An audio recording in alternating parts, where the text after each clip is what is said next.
c'est La fin de l'homme rouge de Svetlana Alexievich, et la raison pour laquelle je l'aime évidemment beaucoup, c'est que c'est un ouvrage qui est basé sur des témoignages et qui montre vraiment cette évolution entre l'Union soviétique et ce qui s'est passé après, à travers ces témoignages d'individus qui mélangent vraiment la petite et la grande histoire, parfois avec des moments très douloureux et très difficiles, mais avec aussi un côté très écrit, très romancé qui le rend extrêmement intéressant.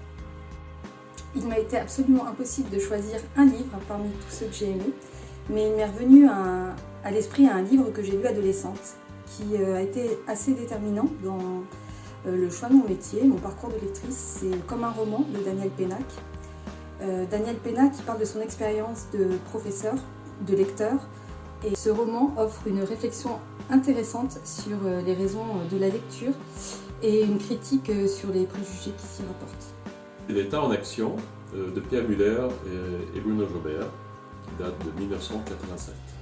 Ce bouquin, c'est un des premiers bouquins que j'ai lu en DEA quand je suis arrivé en France. Ça m'a aidé à me mettre dans la science politique française. Et ensuite, j'ai eu l'occasion de rencontrer les auteurs, et puis Pierre Müller est devenu mon directeur de thèse. Et pour moi, tout est parti de là.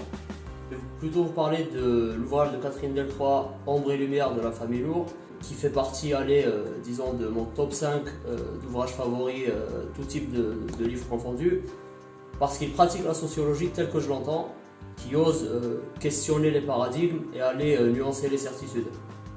L'ouvrage fait suite à une longue ethnographie réalisée par la chercheuse au sein d'une famille immigrée, et démontre comment certaines familles dépourvues de capitaux objectifs, c'est-à-dire capital économique, culturel, résistent à la précarité, à l'adversité en s'appuyant sur des capitaux subjectifs.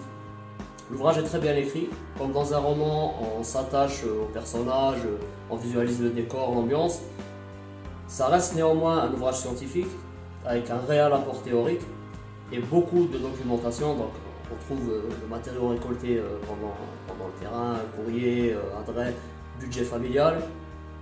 Et donc j'invite tout le monde à lire Ombre et lumière de la famille Lourd de Catherine Delcroix. Je voudrais parler d'un livre qui s'appelle Mugaguzi Engainetik, qui veut dire en langue basque par-dessus toutes les frontières, qui est un livre qui a été rédigé par Shalva Titsaina, qui est mon frère par ailleurs, tout à fait objectif, et qui, avec des illustrations de Pascal Bourgoin, et qui donc est un livre plutôt à destination d'un public plutôt jeune. L'histoire de l'itinéraire de 4 jeunes Maliens qui partent de Bamako pour arriver jusqu'à Lampedusa et Palerme en Sicile.